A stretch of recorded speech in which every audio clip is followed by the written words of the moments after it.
यहाँ है आज की इन टच मिनिस्ट्रीज की भक्ति। आज के शास्त्र पठन का स्रोत है भजन संहिता, अध्याय 60, श्लोक 1 से 2।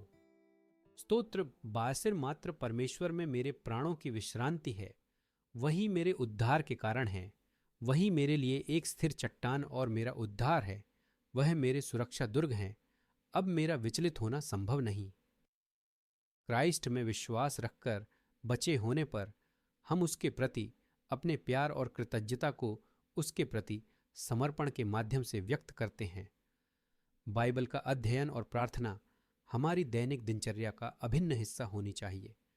इसके अलावा हमारी प्रभु के प्रति प्रतिबद्धता को आज्ञा पालन के प्रति जुनून, विनम्रता की भावना और सेवा के लिए हृदय द्वारा दर्शाया जाता है, जिसे दाऊद ने अच्छी तरह से मॉडल किया। आज्ञा पालन। हालांकि दाऊद ने अधूरे तरीके से जीवन बिताया, उनकी इच्छा थी कि वे प्रभु का पालन करें और उन्होंने अपने पूरे जीवन के दौरान ऐसा करने की कोशिश की। हम यूहन्ना 14:15 में देखते हैं कि आज्ञा पालन हमारा लक्ष्य भी होना चाहिए। यीशु ने कहा, यदि तुम मुझसे प्यार करते हो तो तुम मेरे आदेशों का पालन करोगे। विनम्रता। गोलियत को मारने के बाद दाऊद को राजा की सेवा में ले लिया गया और युद्ध के पुरुषों का प्रमुख नियुक्त किया गया। हालांकि भीड़ ने उनकी प्रशंसा की, वह साउल के प्रति वफादार रहे और सिंहासन पर चढ़ने के लिए ईश्वर के समय का इंतजार किया। फिर राजा होने के बावजूद दाऊद विनम्र रहे। उन्हें पता था कि जो कुछ हुआ था वह ईश्वर के कार्यों की वजह से हुआ था, न कि उनके अपने।